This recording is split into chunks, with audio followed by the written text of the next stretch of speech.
BA part third के प्रथम प्रश्न पत्र के गौरा बादल चरित चौपाई, जिसका अध्ययन हमने मूल कथा के रूप में 4 भागों में किया। अब हम इसके मूल पाठ की ओर जा रहे हैं।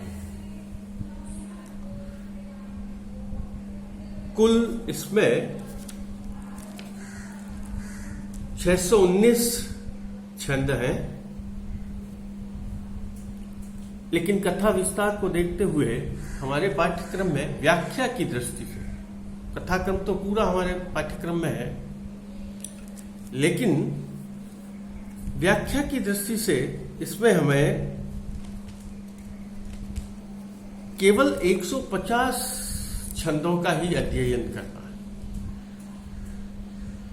इसका अभिप्राय नहीं कि हमारे जो प्रश्न आएंगे वो 150 छंदों तक ही सीमित रहेंगे। जो व्याख्या का प्रश्न है, व्याख्या केवल 150 छंदों तक ही पूछी जाएगी, उसके आगे नहीं पूछी जाएगी।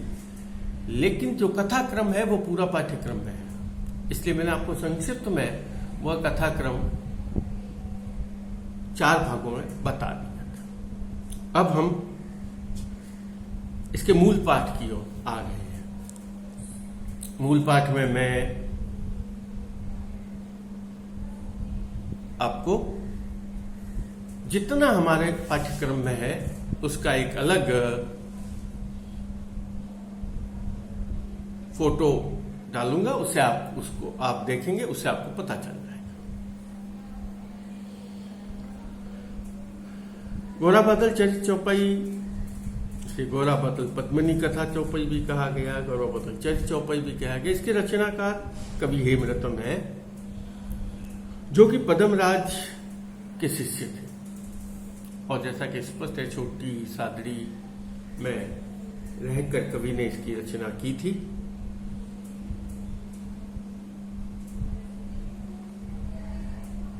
लगभग 500 साल इस रचना को।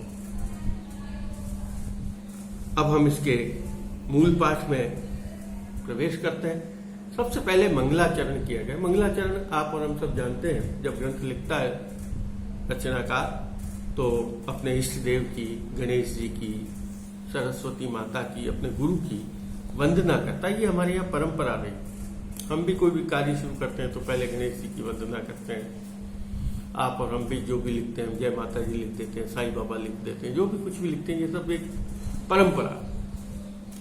इसे शुभ संकल्प कह सकते हैं। शुभ का संकल्प लेकर हम आगे बढ़ते हैं और वही शुभ का संकल्प जो है वह हमारे लिए अफलदायी होता है। तो हम सबसे पहला दोहा जो देखते हैं, जिसमें गणेश जी की वंदना की गई है। इस मूल पाठ को मैं जब आपका इसका वाचन करूंगा और उसका अर्थ बताऊंगा, हो सकता है उसमें मैं आपका जो कथा प्रसंग जहां विस्तार आ रहा है उसमें कहीं मूल पाठ के जो दोहे हैं, छंद हैं, चौपाई हैं, थोड़ा सा छोड़ भी दूंगा। लेकिन आपको पढ़ते समय उनको अध्ययन पूरा करना है। व्याख्या में पूरी उसमें आएगा। अभी वैसे नहीं कह रहा हूं, लेकिन यदि कथा विस्तार होता है तो मैं उसको थोड़ा सा संक्षेप करने का प्रयास करूंगा। देखते हैं, सबसे पहले दोहा आया है। गणेश की वंदना की गई है और गणेश जी की वंदना करते हुए क्या, जितने भी हमारे मार्ग में विघ्न आते हैं, आप उन विघ्नों का विदीर्ण करने वाले हैं। इसलिए हे भगवान श्री गणेश, मैं आपको सबसे पहले प्रणाम करता हूं। कवि लिखता है, सुख संपत्ति दायक सकल, सिद्धि बुद्धि सहित गणेश, विघ्न विदारण विनय सु, पहली तुझ प्रणमेश। कवि कहता है, देखिए,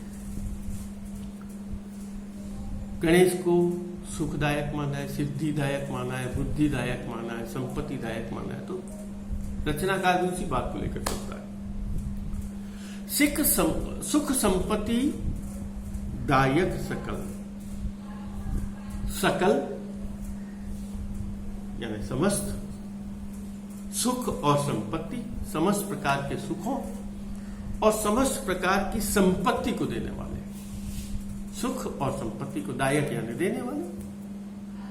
तो अर्थ से हुआ है सकल सुख संपत्ति दायक, सिद्धि सिद्ध देने वाले।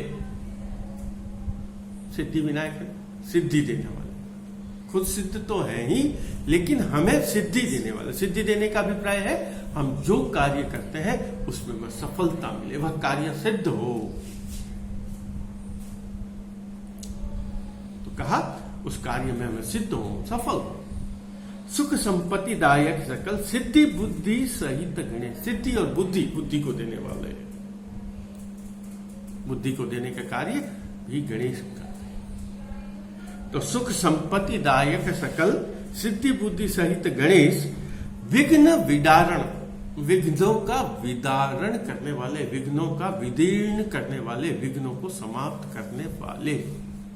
विघ्न विदारण विनयसु पहली तुझ प्रणमेश। पहले, सबसे पहले मैं हे गणेश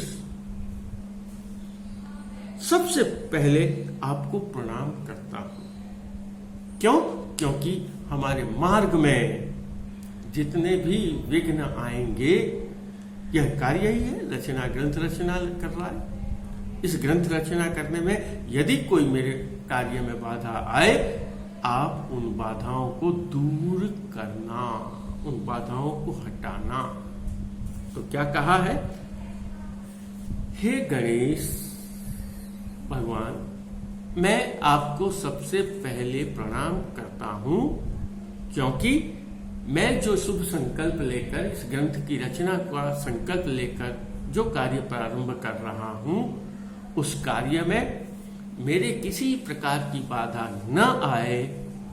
आप इसके साथ साथ समस्त प्रकार के सुखों को देने वाले, समस्त प्रकार की संपत्तियों को देने वाले, सिद्धि को देने वाले, बुद्धि को देने वाले हैं।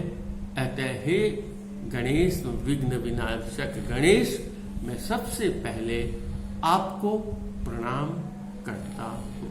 प्रणाम करते हैं सबसे पहले। क्या कहा? हे गणेश जी महाराज, मैं आपको सबसे पहले प्रणाम करता हूं, क्योंकि आप मेरे मार्ग में आने वाली बाधाओं को समाप्त करने वाले हैं, समस्त प्रकार के सुखों और संपत्तियों को देने वाले हैं, तथा सिद्धि और बुद्धि को देने वाले हैं। इसलिए सबसे पहले मैं आपको प्रणाम करता हूं। ठीक है? अब देखिए, रचना, ग्रंथ रचना करने का काम विद्या से जुड़ा हुआ है, विद्या का कार्य बुद्धि से जुड़ा हुआ है, और विद्या की अधिष्ठात्री देवी माना गया मां सरस्वती। माता सरस्वती को विद्या की अधिष्ठात्री देवी माना गया, इसलिए कभी उस विद्या की गणेश जी का वंदना करता है, भगवान गणेश जी की वंदना करता है, जो विघ्नों को दूर करेंगे, सिद्धि और बुद्धि को देंगे। और विद्या क्योंकि ग्रंथ रचना कर रहा है, इसलिए सिद्धि और बुद्धि को देने के पश्चात उस मां सरस्वती से प्रणाम करता है। सबसे पहले क्या कहता है? ब्रह्मा विष्णु शिव सई मुखई नितु समरई जसु नाम ते देवी सरस्वती तणी पदयुगी कहूं प्रणाम। मां सरस्वती के चरणों में वंदना करता हुआ क्या करता है?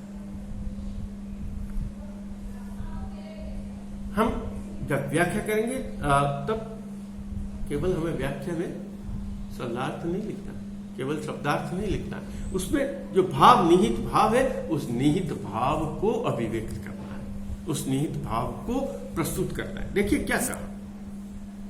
ब्रह्मा, तीन देव माने गए, त्रिदेव माने गए, तीन देवों की कल्पना की है। ब्रह्मा विष्णु महेश तीनों लोकों के स्वामी हैं, त्रिदेव, जिनके बिना इस सृष्टि का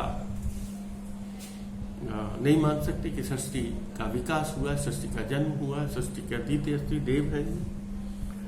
ब्रह्मा विष्णु शिव सई मुख ही। ब्रह्मा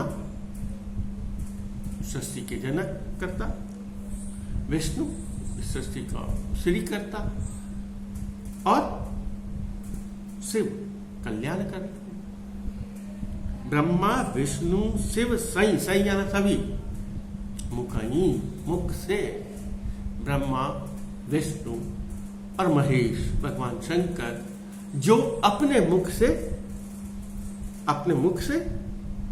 क्या करता है? नितु स्मरण, नित्य स्मरण करते हैं, स्मरण करते हैं, जिसका सुमिरन करते हैं, जिसका स्मरण करते हैं, जिसका पुण्य नाम लेते हैं। ब्रह्मा विष्णु शिव सई मुखई नितु स्मरई जसु नाम, नित्य रोज जिसका नाम का पुण्य स्मरण करते हैं, आदर भाव से जिसका नाम लेते हैं। ब्रह्मा विष्णु शिव सई मुखई नितु स्मरई जसु नाम। देखिए मां सरस्वती को कितना ऊंचा पद दिया है। चाहिए तीनों देव अधिष्ठाता है पूरी प्रकृति के, लेकिन कवि ने उन्हें कहा है कि जो ये तीन देव है, त्रिदेव है, ये तीन देव जिसका नित्य सुमिरन करते हैं, मां सरस्वती बुद्धि को देने वाली है, बुद्धि के बिना कुछ भी नहीं। तो नितु समरई जसु नाम ते देवी, उस देवी, यहां की क्या, वह देवी जिसका ब्रह्मा विष्णु महेश नित्य सुमिरन करते हैं, ते देवी, उस देवी, ते देवी सरस्वती, नाम भी बता दिया, उस देवी सरस्वती, तणई का मतलब के, तना तणी, तणो का के की, ते देवी सरस्वती तणई पद युगी करूं प्रणाम। उनके पद कहते हैं चरणों को, चरण कमल, चरण युग, दोनों पांव, चरण युगल, युग का मतलब युग से अभिप्राय नहीं, युगल जोड़ी, चरण कमलों के पद युगी करूं प्रणाम। वह देवी मां शारदा, मां सरस्वती जो विद्या की अधिष्ठात्री देवी है, स्वर की अधिष्ठात्री देवी है, वाणी की अधिष्ठात्री देवी है, उस अधिष्ठात्री देवी जिसका निरंतर स्मरण भगवान ब्रह्मा, भगवान विष्णु, भगवान महेश, भगवान शंकर जिसका नित्य स्मरण करते हैं, उस देवी सरस्वती के चरणों में मैं झुककर प्रतियोगी करूं प्रणाम। उनके चरणों में मैं वंदना करता हूं, उन चरणों के प्रति मैं नमन करता हूं, उनको प्रणाम करता हूं। ठीक है, कुछ नहीं, पहले दोहे में भगवान गणेश की वंदना की जो विघ्नों को विदारण करने वाला है, विघ्नों को विदीर्ण करने वाले हैं। फिर माता सरस्वती की जो समस्त प्रकार के विद्या को देने वाली है, विद्या की अधिष्ठात्री देवी है, इसलिए उसका प्रणाम किया। अब देखिए अब किसका प्रणाम कर रहे हूं, पदम राज वाचक प्रभृति प्रणमी निज गुरु पाय, कैलव चू साची कथा काणिन आवै काण। पदम राज, प्रश्न आता है, बहुत ध्यान देकर सुनना, बहुत बड़ी बड़ी परीक्षाओं में प्रश्न पूछा गया है। हेमरतन, कवि हेमरतन के गुरु का नाम क्या है, स्पष्ट बताया, पदम राज। ध्यान रखें इस बात को, आपके भी 1 नंबर का प्रश्न पूछा जा सकता है, हेमरतन के गुरु का क्या नाम, पदम राज, स्पष्ट। पदम राज वाचक, वाचक गुरु, वाचक कहते हैं, गुरु कथाएं 5 की सुनाते थे, वाचक प्रभृति यानी आदि विद्वान, जो पदमराज आदि गुरु हैं, और भी कई गुरु हैं, एक ही गुरु नहीं, कई गुरुओं के भी गुरुओं की परंपरा।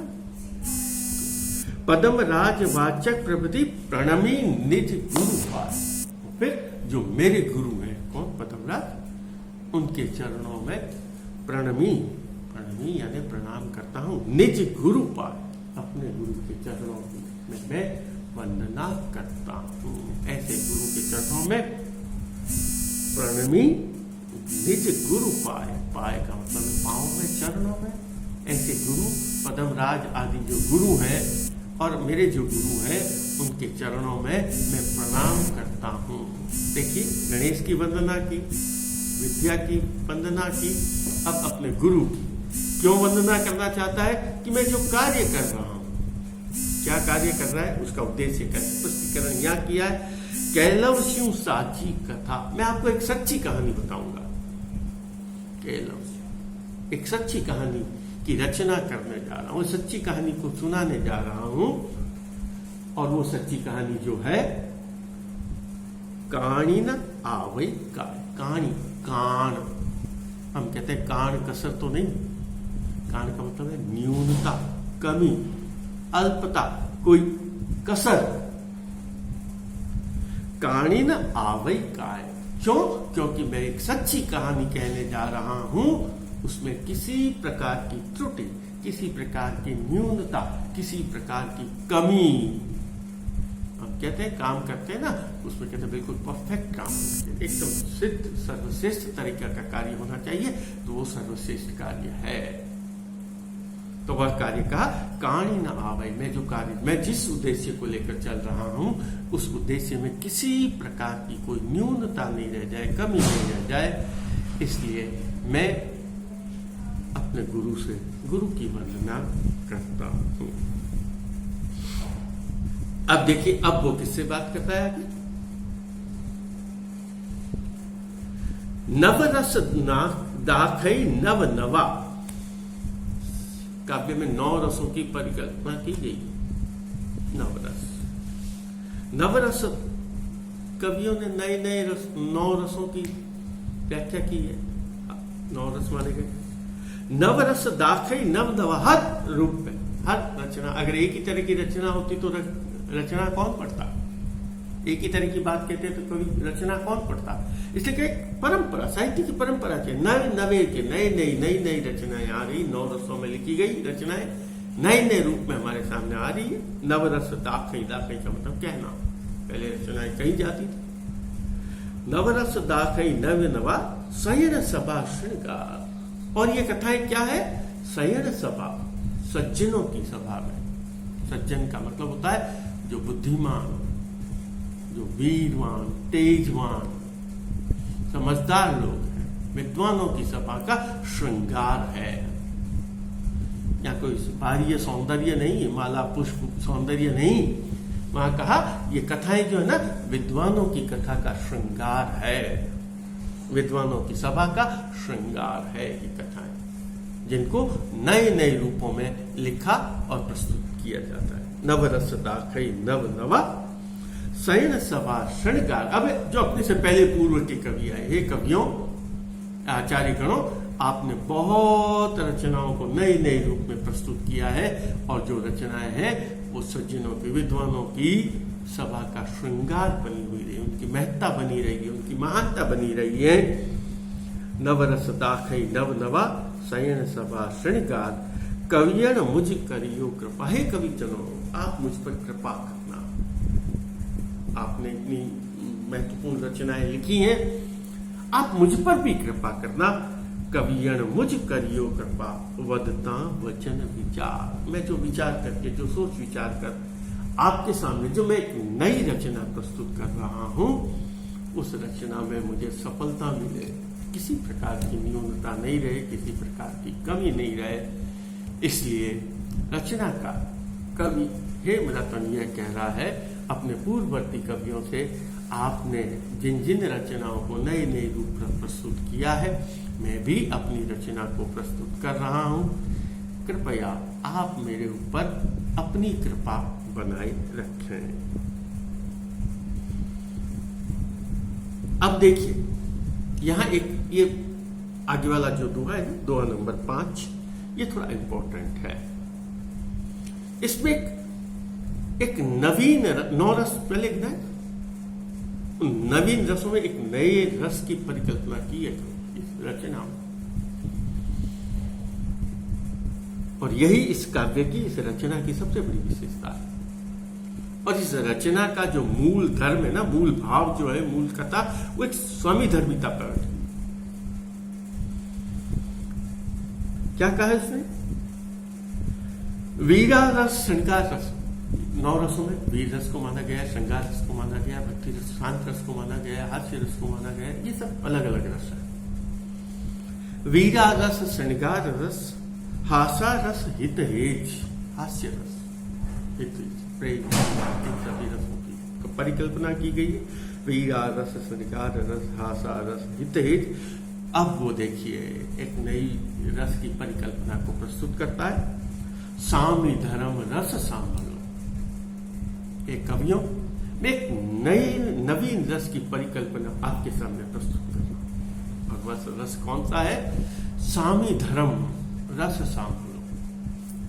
स्वामी धर्म रूपी रस आपके सामने प्रस्तुत। स्वामी धर्म का रस का पालन किया था, अपने पहले वाली कथा में देखा है। स्वामी धर्म रस सांभलो, जिम हुई तन अति तेज, जिससे तन में तीव्रता आ जाए, तेज आ जाए।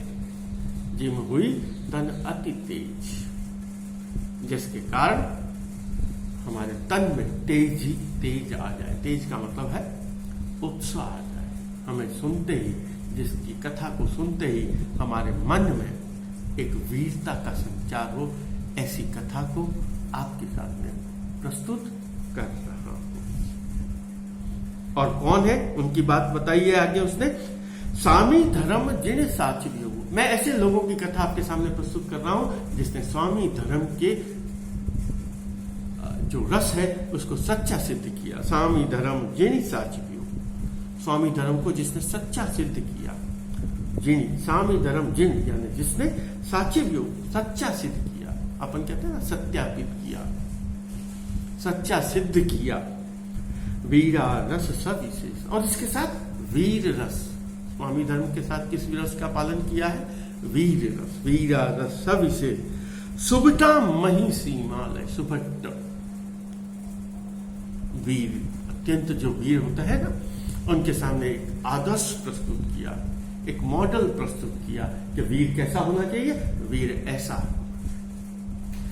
सुभटा मही सीमा, सीमा आदर्श, मानक सुभटा मही सीमा लई, राखी चित्रवत में।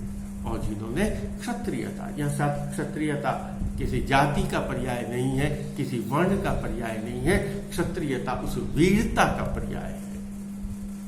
जिन्होंने वीरता के जितने आदर्श होते हैं उन समस्त आदर्शों का पालन किया, उन महान वीरों की मैं कथा आपको सुनाना जा रहा हूं।